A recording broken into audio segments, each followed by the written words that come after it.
축복된 안식일에 하나님의 성전에 오신 모든 분들에게 하나님의 크신 은혜와 평강이 함께 하시기를 기원합니다. 오늘 온라인을 통해서 이 예배를 드리시는 모든 성도님들에게도 동일한 하나님의 은혜가 함께 하시기를 기원합니다. 오늘 정말 우리 아름다운 여인들 주의 사업을 위해서 헌신하겠다는 마음에서 우러나오는 찬양으로 하나님께 영광을 돌려주셔서 감사합니다. 오늘 저희 안식일의 예배 시간에 우리 박대순 목사님과 사모님이 오셨습니다. 진심으로 환영합니다. 자, 그리고 우리 박석임 회장님 오셨습니다. 환영합니다. 감사합니다. 오늘 이 한국에서는 이번 주말이 한갑이라고 추석이라고 많은 분들이 이제 고향도 찾아가고 함께 식구들이 모이는데 저희는 이 추석이기 때문에 오늘 이 안식일이 더 행복하고 반가운 것 같습니다. 우리가 한 소망을 가지고 한 교회에서 모여서 오늘 같이 예배를 드리고 또 식사를 함께 나눌 수 있도록 하나님이 축복해 주심을 감사합니다. 오늘은 저희가 출애굽의 목적이라는 제목을 가지고 함께 하나님 말씀을 나누겠습니다. 오늘 저희가 함께 살펴볼 내용은 출애굽기 19장에 있는 내용입니다. 출애굽기 19장은 이렇게 시작됩니다. 이스라엘 자손 애굽 땅을 떠난 지 3개월이 되던 날, 그러니까 이스라엘 백성들이 언제 떠났어요? 1월 15일 날 떠났고요. 이제 그 3개월이 되던 날 그들이 어디에 이르렀냐면 시내 광야에 이르렀습니다. 그들이 르비딤을 떠났고요. 시내 광야에 이르러 그 광야에 장막을 치되 이스라엘이 거기 산 앞에 장막을 치니라. 모세가 하나님 앞에 올라가니 여호와께서 산에서 그를 불러 말씀하시되 너는 이같이 야곱의 집에 말하고 이스라엘에게 말하라, 이렇게 말씀하셨습니다. 이 내용을 정리하면 애굽에서 열재앙이 있었고 홍해를 건너고 마라의 쓴물과 신광야에서 양식이 없어서 하나님이 만나를 내려주시고 르비딤에서 아말렉과 전쟁을 하고 그 다음에 이제 모세의 장인 이드로가 찾아와서 음식을 다 정비한 이후에 어디 왔냐면 시내산에 왔어요. 시내산에서 하나님은 그들에게 뭔가 특별한 것을 보여주시기를 원했습니다. 여기 뭐라고 써있냐면 영감에 그래, 오랜 노예 생활과 우상 숭배의 영향으로 인하여 악한 감화가 그들의 습관과 품성에 남아 있었기 때문에 이스라엘 백성에게는 근본적인 대변화가 일어나야 했다. 하나님께서는 자기 자신에 관한 지식을 그들에게 주심으로 그들을 보다 높은 도덕적 수준으로 끌어올리기 위해 일하고 계셨다. 하나님이 지금 이스라엘 백성들을 하나님의 백성으로 삼기 위해서 특별한 일을 하고 계셨다고 말씀하시는데, 이제 하나님께서 시내산에서 모세에게 주신 말씀입니다. 4절부터 6절에 있는 말씀인데 저희가 읽어보겠습니다. 여러분 보이시죠? 읽을 수 있죠? 같이 읽어보겠습니다. 시작. 내가 애굽 사람에게 어떻게 행하였음과 내가 어떻게 독수리 날개로 너희를 업어 내게로 인도하였음을 너희가 보았느니라. 세계가 다 내게 속하였나니 너희가 내 말을 잘 듣고 내 언약을 지키면 너희는 모든 민족 중에서 내 소유가 되겠고 너희가 내게 대하여 제사장 나라가 되며 거룩한 백성이 되리라. 너는 이 말을 이스라엘 자손에게 전할지니라. 여러분 이제 쭉 읽으셨어요? 요 내용을 정리하면 이렇게 됩니다. 행하였음을 보았느니라, 과거 얘기고요. 되겠고 되며 되리라, 앞으로 일어날 얘기입니다. 그렇죠? 쭉 읽으셨는데 이 내용을 정리하면 그렇다는 거예요. 옛날에는 어땠고 앞으로는 어떨 거다, 그 얘기를 하신 거예요. 그럼 이제 옛날 얘기부터 해볼게요. 내가 애굽 사람에게 어떻게 행하였음과 내가 독수리 날개로 너희를 업어 내게로 인도하였음을 너희가 보았느니라. 두 가지 내용인데요. 첫 번째, 애굽 사람에게 어떻게 행하셨죠? 애굽에 열재앙이 내리면서 애굽이 다 망했어요. 홍해에서 애굽 군대 다 죽었습니다. 어마어마한 사건을 봤어요. 그 다음에 독수리 날개로 너희를 업어 내게로 인도하셨다는 거예요.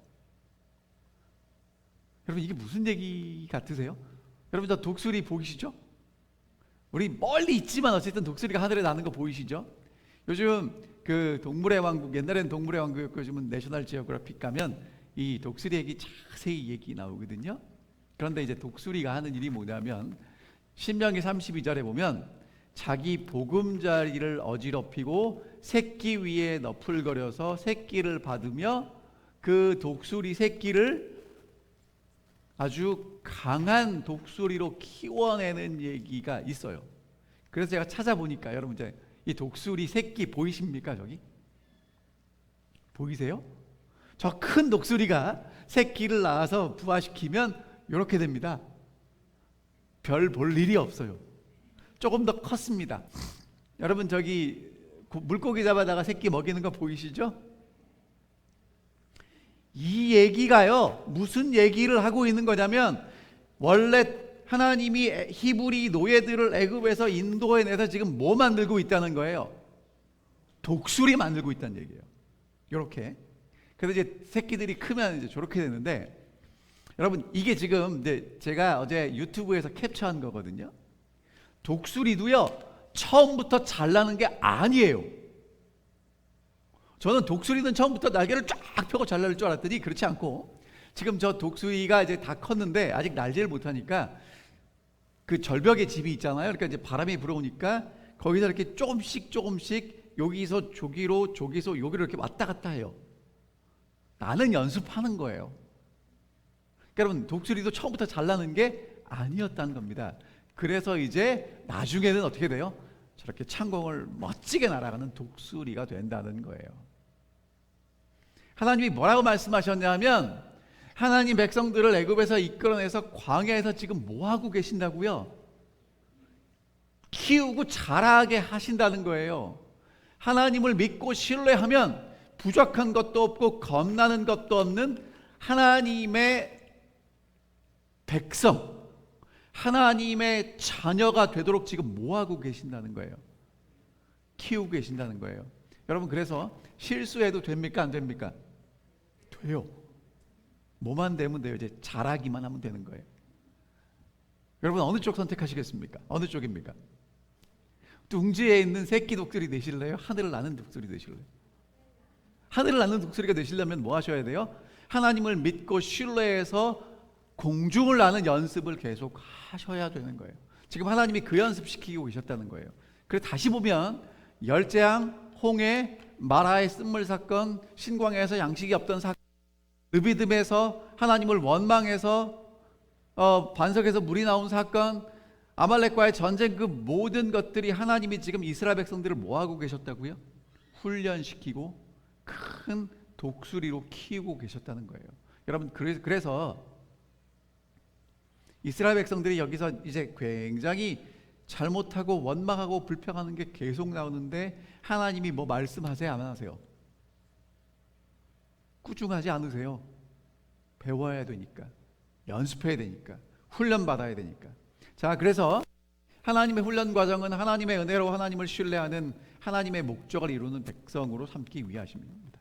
근데 여기서 이제 여러분, 넌센스 퀴즈 같지만 중요한 퀴즈 드리겠습니다.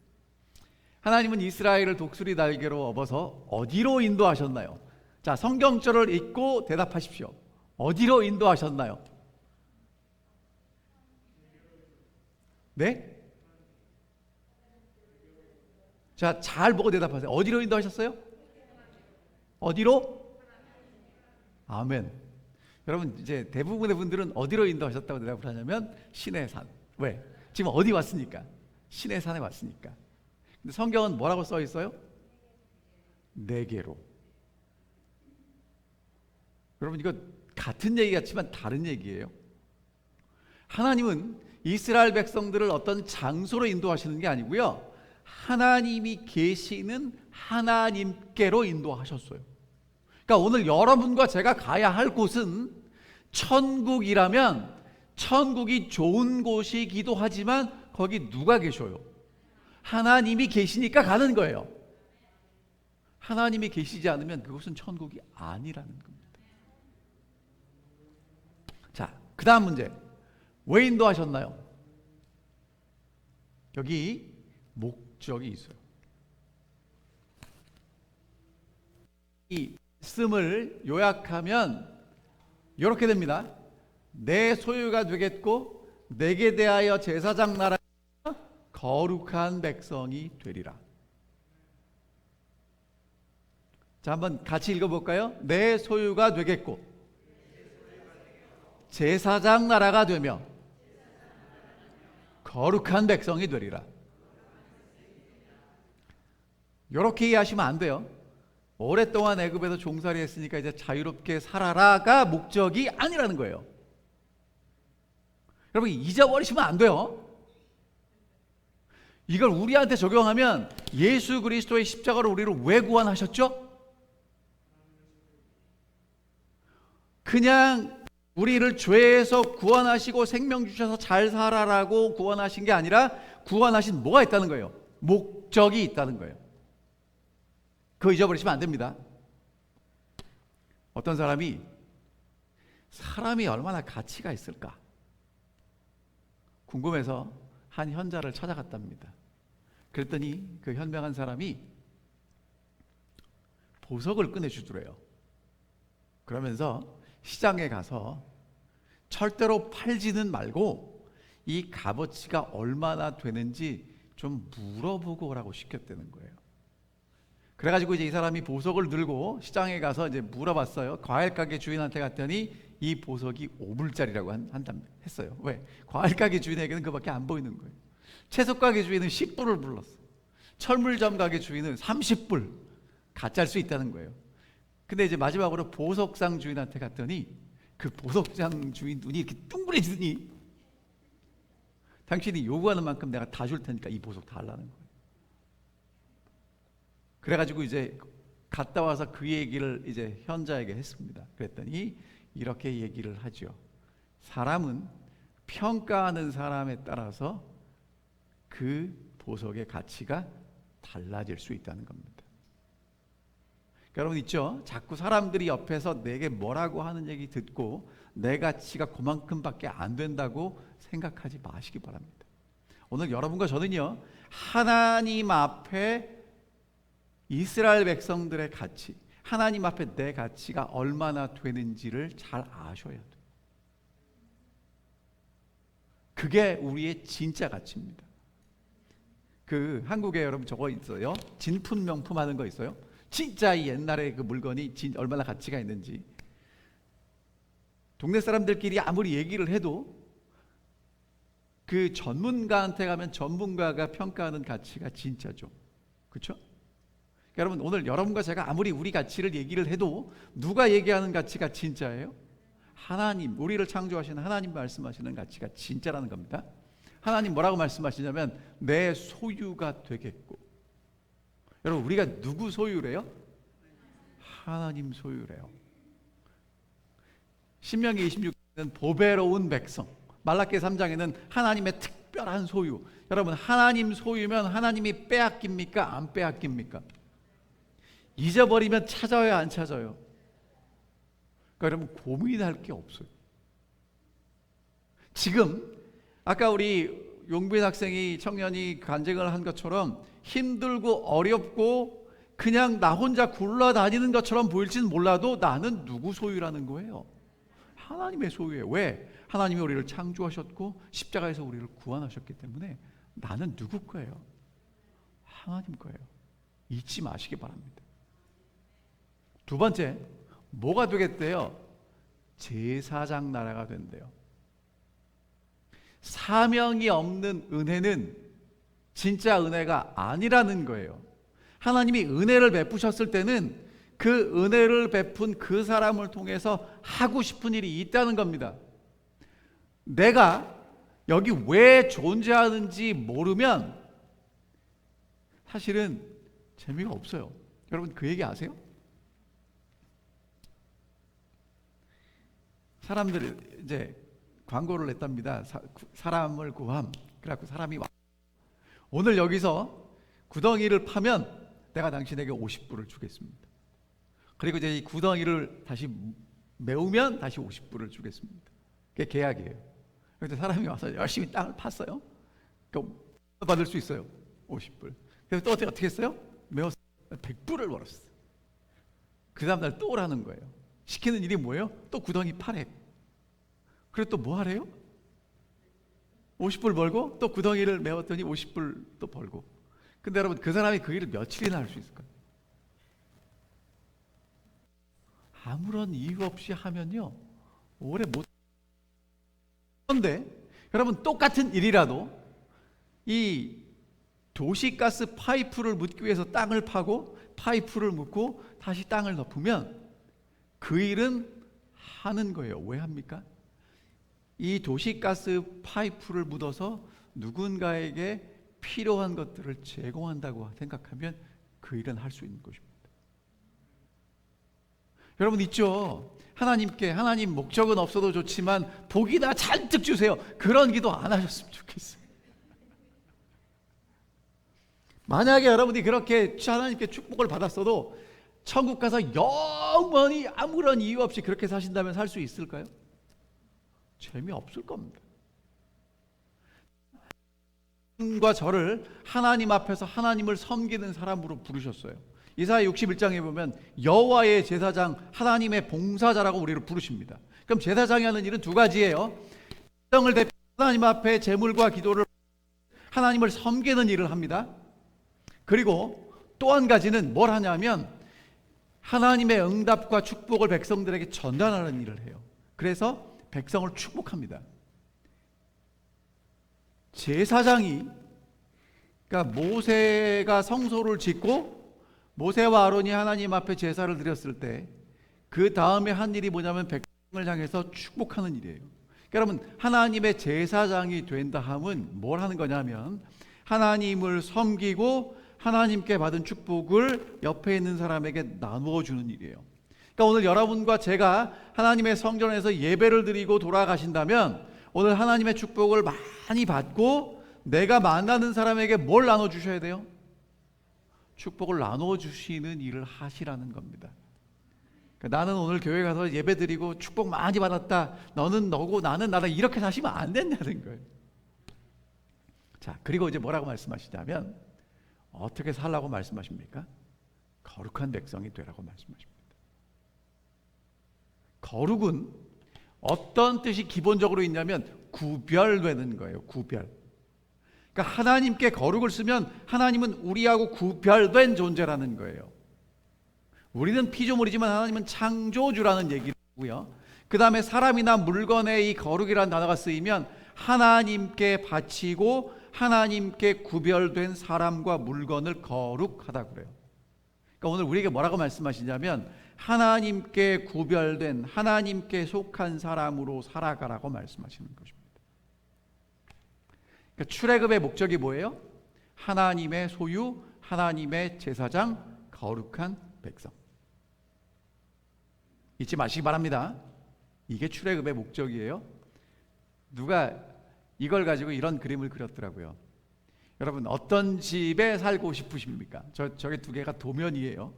하나는 애들이 이렇게 도화지에다가 이렇게 찍찍 그린 그림이고 하나는 전문가가 정말 집을 잘 짓기 위해 설계한 도면입니다. 어떤 게 하나님의 계획이에요? 전문가가 하나님의 계획이고요. 오늘 내가 세운 계획은 저 집이 지어질지 안 지어질지도 모르는 그런 집입니다. 어떤 집에 살기를 원하십니까? 더 여쭤보지 않아도 되겠죠? 자, 그러면 이제 보겠습니다. 내 소유가 되겠고 어떤 신분이 된다는 거예요? 하나님께 속한 하나님의 소유가 되는 것입니다. 그리고 우리가 어떤 사명을 주셨습니까? 하나님을 섬기고 백성들을 축복하는 사명을 주셨습니다. 그리고 어떻게 살라고 말씀하세요? 거룩한 삶을 살라고 말씀하십니다.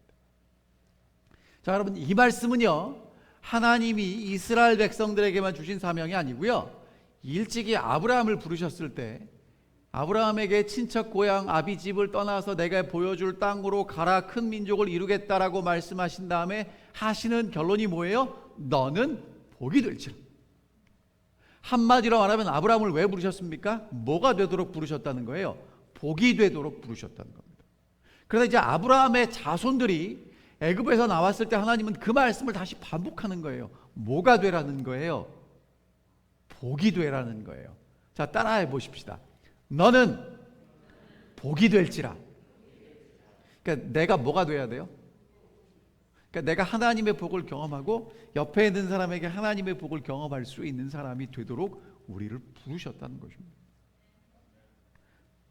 하나님의 소유, 제사장 나라, 거룩한 백성.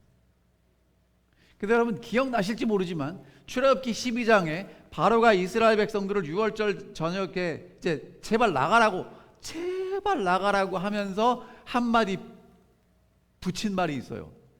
야, 니네가 그렇게 얘기한 대로 가서 하나님 섬겨, 그렇게 얘기했죠. 기억나십니까? 그러니까 지금 하나님이 이스라엘 백성들을 광야에서 시켜가지고 하나님이 계신 곳에 데려다 놓고 뭐라고 말씀하세요? 이제 하나님을 섬기는 제사장 나라가 되게 하시겠다고 말씀하시는 겁니다.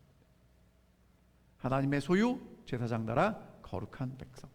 근데 여러분 이 말씀은요, 구약 성경에 나오는 게 아니라 신약 성경에도 나와요. 디도서 2장에 보면 그가 우리를 대신하여 자신을 주심은 모든 불법에서 우리를 속량하시고 우리를 깨끗하게 하사 선한 일을 열심히 하는 자기 백성이 되게 하려 하십니다. 우리가 하나님의 백성인데 어떤 백성이요? 선한 일을 열심히 하는. 고린도후서 5장에 보면 이렇게 말씀하십니다. 그가 모든 사람을 대신하여 죽으심은 살아있는 자들로 하여금 다시는 그들 자신을 위하여 살지 않고 오직 그들을 대신하여 죽었다가 다시 살아나신 이를 위하여 살게 하려 합니다. 그러니까 오늘 예수를 몰랐을 때는 날 위해 살았다면 예수를 만나고 경험한 후에는 누구를 위해 살도록 하시는 거예요? 예수를 위해 살도록 우리를 부르셨다는 것입니다. 그래서 베드로가 이렇게 얘기합니다. 너희는 택하신 족속이요 왕 같은 제사장이요 거룩한 나라요. 지금 어디 얘기 다시 반복하고 있는 거예요? 출애굽기 19장 얘기 반복하죠? 그러면서 그의 소유한 백성인데 이는, 그러면 이렇게 읽으셔야 돼요. 이유는 너희를 어두운 데서 불러내어 그의 기이한 빛에 들어가 계신 이의 아름다운 덕을 뭐하도록? 선포. 여러분 이거를 우리 용어로 바꾸면 세일즈입니다. 뭐하라고요? 잘 팔라고요. 그러니까 여러분 이렇게 생각하셔야 돼요. 여러분이 자동차 대리점의 세일즈맨이에요. 자동차를 잘 파셔야 됩니까? 아니면 자동차를 고이 보관하셔야 합니까? 여러분 자동차를 고이 보관하는 대리점은 망합니다. 아시죠? 자꾸 팔아야 이익이 남죠. 여러분 하나님의 축복을 받으셨다면 어떻게 하셔야 돼요? 가지고 계시지 말고 자주 나누시기 바랍니다. 그래야 새로운 축복이 오게 될 것입니다. 출애굽하고요, 목적을 분명히 알았던 사람들은 하나님을 신뢰하면서 약속의 땅에 다 들어갑니다. 그런데 출애굽하고 나서 목적이 뭔지 모르는 사람들은요, 원망하고 불평하다 광야에서 죽습니다. 여러분 이건 제 얘기가 아니라 성경에 나오는 얘기고요. 그러니까 우리가 어떻게 살아야 될지 잘 아셔야 됩니다. 성경에 하나님의 뜻이 있어요. 이런 분 계실지 모르겠어요. 나를 위한 하나님의 계획이 있다고요? 예, 있습니다. 하나님은 오늘 여러분과 제가 하나님을 섬기는 제사장 나라가 되기를 원하십니다. 자, 근데 여러분 이제 여기까지 잘 들으셨는데 아까 뭐라고 말씀하셨냐면, 보세요 여러분, 내 소유가 되랍니까? 되겠고입니까? 그 다음에 제사장 나라가 되라고 말씀하세요? 되며 이렇게 말씀하세요. 그 다음에 거룩한 백성으로 살라고 말씀하십니까? 백성이 되리라고 말씀하십니까? 이게 무슨 얘기예요? 하란 얘기예요? 하지 말란 얘기예요? 하란 얘기는 아니에요. 잘 읽으셔야 돼요. 되겠고 되며 되리라 나보고 하라는 거예요? 는 아니에요. 그럼 누가 해주시겠다는 거예요? 하나님이 해주시겠다. 자, 그래서 어떻게 하나님의 계획을 성취할 수 있나? 짧은 문장 안에 나와 있습니다. 너희가 내 말을 잘 듣고 내 언약을 지키면. 뭐 하면? 너희가 내 말을 잘 듣고 내 언약을 지키면.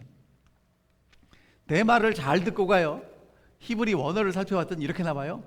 히브리어로 듣다가 샤마인데 샤마 이렇게 나와요.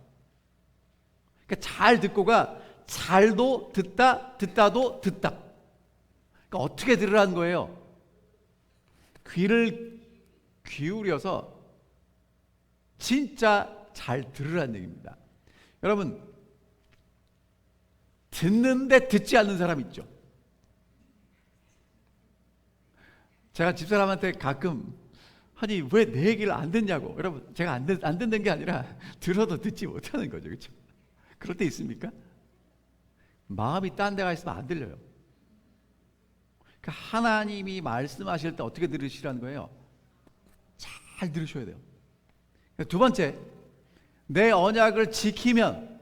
여러분, 이 지키다가 우리가 지키는 걸로 자꾸 생각하세요. 아니에요. 성경에 지키다는 샤마인데, 샤마르죠. 샤마르. 어떤 뜻이냐면요, 그냥 킵하는 거예요. 프로텍트하는 거예요. 그러니까 하나님의 약속을 어디 가지고 있으면 돼요? 마음속에 가지고만 있으면 돼요. 지키는 거예요. 말 그대로. 할 수 있습니까? 없습니까? 그러니까 하나님의 약속을 마음속에 지키면 그 약속을 누가 이루어 주시겠다는 거예요? 하나님이. 자, 지키면 잠언 4장 이렇게 말씀하십니다. 모든 지킬 만한 것 중에 더욱 내 마음을 지키라. 생명의 근원이 이에서 난다. 그러니까 오늘 우리 마음속에 뭐가 있어야 돼요? 하나님의 약속이 있어야 돼요. 그러니까 여러분, 하나님이 오늘 우리 보고 어려운 거 시키는 거 아닙니다. 근데 살다 보면 자꾸 마음에서 뭐가 떠나요? 하나님의 약속이 떠나요. 왜? 딴 생각하니까. 딴 게 들어와요. 그러면 지키지 못하고 사라지게 돼요. 그래서 내 마음속에 하나님의 약속을 잘 간직하고 있으라는 말씀입니다. 여러분, 이걸 우리 거기다 사시니까 이게 무슨 얘기인지 제가 설명을 드릴게요. 바닷가에서 배 타고 낚시해 보신 적 있어요, 없어요? 우리 오자모님 좋아하시지 않으세요? 그럼 보세요. 여러분, 바다에서 배 타고 낚시할 때 요즘은 보니까 그 탐지기가 있어요. 그래서 고기가 어디 많은지 그 자리를 찾아갑니다. 근데 여러분, 문제는 막 고기를 잡다 보면 나도 모르는 사이에 바다가 계속 움직이니까 배가 그 자리에서 다른 데로 흘러 떠내려가요. 그럼 어떻게 하면 돼요? 다시 그 자리로 오면 돼요. 무슨 얘기인지 아시겠죠? 우리가 삶을 살다 보면 나도 모르게 하나님의 약속을 내 마음속에 지키다가 그것이 사라질 때가 있으면 어떻게 하시면 돼요? 다시 그 약속을 가지면 돼요. 그래서 내 마음속에 지키셔야 된다는 거예요. 자, 너희가 내 말을 잘 듣고 내 언약을 지키면 무슨 얘기입니까? 내가 계획한 뜻을 너희 안에서 이룰 수 있도록 해라. 그럼 내가 하시겠다는 거예요. 근데 모세가 내려와서 이 얘기를 백성의 장로들에게 쫙 얘기했더니 이 사람들이 뭐라고 그래요? 이게 지금 하나님이 무슨 얘기하는지를 못 알아들어가지고 이렇게 합니다. 8절, 백성이 일제히 응하여 응답하여 이르되 여호와께서 명령하신 대로 우리가 다 행하리이다. 여러분, 이거는요 지금 동문서답하는 거예요. 하나님은 지금 이스라엘 백성들을 보고 지키라는 거예요? 아니에요. 하나님이 해주시겠다는 건데 지금 이 사람들이 뭐라고 해요? 우리가 하나님 명령하신 대로 다 지키겠습니다. 그 얘기가 아니라는 거예요. 근데 하나님은 동문서답을 할지라도 하나님의 일을 하시는데, 여러분, 이 출애굽기 19장은요 정말 어마어마한 얘기가 써 있는데 우리는 어마어마하게 느끼지 않아요. 왜냐? 이유가 뭐냐면, 여러분, 홍해를 건너는 사건 어마어마합니까? 만나가 내리는 사건 어때요? 굉장하죠? 반석에서 물이 나옵니다. 그런 사건들이 나오고 아말렉과 전쟁에서 이기는데 지금 출애굽기 19장에서는 하는 일이 뭐 없어요. 그리고 뭐가 있냐면 하나님이 이제 어디 내려오시냐면 시내산에 내려오십니다. 빽빽한 구름 가운데서 내가 내게 임할 거다 이렇게 말씀하세요. 그 다음에 셋째 날에 나 여호와가 온 백성의 목전에서 시내산에 강림할 것이다. 16절에 보면 셋째 날 아침에 우레와 번개와 빽빽한 구름이 산 위에 있고 나팔 소리가 들림에 하나님이 거기에 오십니다. 18절에 보면 시내산의 연기가 자욱하고 여호와께서 불 가운데 거기 강림하셔요. 온 산이 진동하고 나팔 소리가 납니다. 계속 반복하는 얘기는 중요하다는 얘기인데 여러분 이게 무슨 얘기를 하는 거냐면요, 하나님이 지금 나로 뭐요?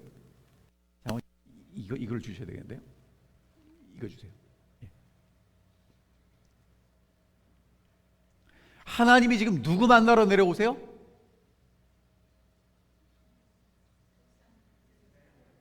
이스라엘 백성들 만나러 내려오신단 말이에요.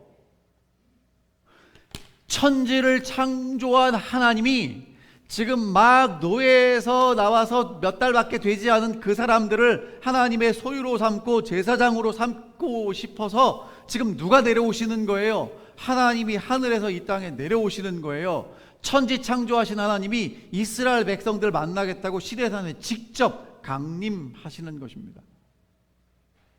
여기서 우리는 뭘 볼 수 있냐면 하나님이 계획하신 뜻을 반드시 누구에게 이루시겠다는 거예요. 이스라엘 백성들에게 이루시겠다고 하나님이 직접 내려오시는 겁니다. 그래서 셋째 날 우레와 번개와 빽빽한 구름이 있을 때 하나님이 거기에 오셔요. 근데 여러분 그때 이제 19장에 이제 뭐가 나오냐면 하나님이 모세에게 이 얘기를 반복하시는데 뭐라고 말씀하시냐면 너는 백성에게로 가서 오늘과 내일 그들을 성결하게 하며 옷을 빨게 하고 준비하여 셋째 날을 기다려라. 그러니까 백성을 성결하게 하라고 말씀하시고요, 12절에 보면 너는 백성을 위하여 주위에 경계를 정하고 이르기를 삼가 산에 오르거나 경계를 침범하지 말아라. 그러니까 두 가지 말씀하세요. 성결하게 준비하고 산에 접근하지 말아라. 넘어갈게요. 자, 14절에도 보면 성결하게 하고 옷을 빨고 여인을 가까이 하지 말고 준비하고 그 다음에 하나님 보려고 여기 오지 마라. 오면 죽을지 모르니까 라고 말씀하십니다. 산 주위에 경계를 세워서 거룩하게 했으니까 못 올 겁니다 그랬더니 하나님이 오지 말아라 이렇게 얘기를 해요. 여러분 하나님이 왜 이렇게 말씀하시죠? 중요하니까. 지금 하나님의 은혜를 이 사람들이 경험을 하는데요, 하나님의 은혜를 경험하는데 은혜가 계속되니까 어떤 착각에 빠지냐면 하나님의 은혜가 당연하게 생각될 수 있다는 거예요. 호의가 계속되면 그게 권리인 줄 안다는 말이 있습니다. 그렇죠? 누군가 계속 은혜를 주다 보면 나중에는 그게 그냥 내가 누려야 될 권리처럼 느낀다는 거예요. 여러분 하나님이 지금 이스라엘 백성들에게 넘치는 은혜를 계속 베풀어 주시는데 하나님이 은혜를 베풀어 주시고 직접 내려오셨다고 만만히 여기지 말라는 겁니다. 두 가지를 말씀하시는데 성결하게 하고 접근하지 말라는 겁니다. 성결한 건 옷을 빨고 여인을 가까이 하지 말라는 건데 여러분 사람이 옷을 빨면 여러분 오늘 아침에도 경험하셨겠지만 잠자리에 일어나거나 하루 종일 돌아다니고 저녁에 와서 샤워하고 새 옷 입으면 새로워집니까? 그렇죠? 새롭게 되는 거예요. 이 사람들이 마음을 준비하는 겁니다. 두 번째, 가까이 오지 말라는 거예요. 경계를 침범하지 말라는 겁니다. 여러분 하나님 보러 갔다가 죽을 수 있다는 거예요. 그러니까 가까이 이스라엘 백성들을 만나기 위해 오신 하나님을 성결하게 준비하고 가까이 하지 말고 저기 멀리 서 있으라고 말씀하시는 겁니다. 이것에 대해서 이렇게 말씀하세요. 이 몇 날 동안 하나님 앞에 나가기 위하여 모든 사람들은 엄숙하게 준비하는 일에 그들의 시간을 바쳐야 했다. 그들은 몸과 의복에서 부정이 제거되게 해야 했다. 그리고 모세가 그들의 죄를 지적해 줄 때 그들의 마음은 부정을 깨끗하게 씻기 위하여 자신을 겸비하게 하고 금식하고 기대하는 일에 전념해야 했다. 다시 말하면 하나님이 뭐라고 말씀하시는 거냐면 하나님 앞에 준비하고 나오라는 얘기를 하시는 거거든요. 여러분, 제가 그래서 이 말씀을 준비하다가 아니, 하나님 강림하시는 건 좋은데 너무 복잡하다고, 그렇게 힘들게 만나야 되냐고. 여러분, 그런 생각 안 드세요? 아니, 오늘 우리가 안식일날 하나님 앞에 나와서 예배 드려 주면 좋아하셔야지 왜 우리한테 이렇게 까다롭게 구냐고. 여러분, 그런 생각 안 드세요? 근데 여러분, 제가 이 말씀을 준비하다가요, 뭘 봤냐면 이걸 봤어요. 눈으로 태양 봅니까? 못 봅니까? 아침에 뜨는 태양은 볼 수 있어요. 저녁에 지는 태양은 볼 수 있는데 한낮에 뜬 태양 봅니까? 못 봅니까? 여러분, 이게 사진 찍은 거예요. 태양이 보여요? 안 보여요? 안 보여요. 위키백과에 보면 이렇게 했습니다. 태양의 내부를 눈으로 직접 볼 수 없으며 태양 자체도 전자기 복사에 대해서 불투명하다. 그러니까 사람이 눈으로 태양 볼 수 있다는 거예요? 없다는 거예요? 여러분, 하나님이 만드신 태양도 못 보는 사람이 뭘 하나님을 봅니까? 말이 돼야 안 돼요? 안 되는 거예요. 여러분, 이게 뭐냐면 2017년에 있었던 계기일식입니다. 그러니까 태양을 볼 수 있는 유일한 날이에요. 어떤 날입니까? 태양 앞에 뭐가 막으면 달이 막아서 완전히 이렇게 하나가 됐을 때 저렇게 태양을 볼 수 있다는 겁니다. 근데 여러분, 전날도 여러분 다 해보셨겠지만 일식을 보려면 뭘 껴야 되냐면 이 검은 안경 껴야 돼요. 그냥 맨눈으로 못 봅니다. 태양이 그렇게 밝아요. 이 한국에서 온 사람들이 저런 특별한 장비를 가지고 찍은 사진이에요. 이거는 지금 계기 일식 때 옆에 이제 붉은 것들이 비치는 거 보였고요. 이제 태양이 이제 막 나왔을 때 저거를 다이아 반지의 순간이라고 부른답니다. 태양 못 봐요. 여러분, 하나님 옆에 가까이 가고 하나님이 오시는 거 좋지만 하나님이 가까이 오시면 누가 준비되지 않으면, 내가 준비되지 않으면 하나님이 가까이 오시기 때문에 우리의 존재가 사라질 수도 있어요. 그래서 준비하라고 말씀하시는 겁니다. 자, 모세가 양치다가 어느 날 나무가 불타는데 사라지지 않자 가까이 갔죠. 하나님이 뭐라고 말씀하십니까? 가까이 오지 말라는 거예요. 여러분, 하나님이 오셨는데 가까이 가고 싶은데 가까이 가면 안 돼요. 누가 죽습니까? 모세가 죽어요. 오지 말라는 거예요. 내가 선 곳은 거룩한 땅이니. 왜 거룩해졌습니까? 그 땅이 거룩한 게 아니고요, 하나님이 계시니까 거룩하다는 것입니다. 뭐 하라는 거예요? 신발 벗으래요. 그는 불경스럽게 접근하지 말라는 경고를 받았다. 여러분, 하나님이 우리에게 가까이 오시는데요, 불경스럽게 접근하면 하나님이 오시는 게 그 사람에게는 저주가 된다는 거예요. 여호수아가요, 여리고와 전쟁하기 위해서 준비하고 있을 때 여호와의 군대 장관이 여호수아에게 와서 뭐라고 얘기를 하냐면 신발을 벗으래요. 왜? 선 곳이 거룩하니까. 넘어갈게요. 이게 읽어야 되겠다. 겸손과 존경이 하나님 앞에 나오는 모든 사람들의 태도를 특징 지어야 한다. 예수의 이름으로 우리는 확신을 가지고 그분 앞에 나아갈 수 있지만 그분께서 마치 우리와 같은 수준에 계시는 것처럼 주제넘고 뻔뻔스러운 태도로 그분께 가까이 나아가서는 안 된다. 가까이 하지 못할 빛에 거하시는 위대하시고 전능하시고 거룩하신 하나님께와 그들과 동등한 사람이나 그보다 못한 사람에게 하듯이 함부로 말하는 사람들이 있다. 지상의 통치자의 아련실에서도 감히 하지 못할 행동을 하나님의 집에서 하는 사람들이 있다. 이런 사람들은 그들이 스랍들이 경배하는 하고 하늘의 천사들이 그분 앞에서 얼굴을 가리우는 분의 면전에 있다는 것을 기억해야 한다. 하나님은 크게 존경을 받으셔야 한다. 여러분, 그래서 야곱이 도망가다가 밤에 꿈꾸죠. 그리고 뭐라고 고백하냐면 두렵도다 이곳이요. 하나님의 임재를 경험한 사람은 이곳이 두려운 곳이라는 것을 압니다. 여러분, 그래서 히브리서에 이렇게 말씀하세요. 긍휼하심을 받고 때를 따라 돕는 은혜를 얻기 위해서 이제 예수 그리스도를 통해서 은혜의 보좌 앞에 담대히 나아갈 수 있어요. 담대히 나아갈 수 있어요. 하지만 동시에 뭐라고 말씀하시냐면 하나님을 두려워하고 그에게 영광을 돌리라고 말씀하십니다. 여러분, 하나님 앞에 서는 건 정말 영광스러운 일이기도 하지만 우리가 두렵고 떨림으로 서야 합니다. 지금 오늘 좀 복잡하지만 제가 이 말씀을 드리는 이유가 있어요. 하나님이 이스라엘 백성들을 애굽에서 구원하신 데는 목적이 있고요, 하나님의 소유와 제사장 나라와 거룩한 백성이 되게 하시겠답니다. 누가?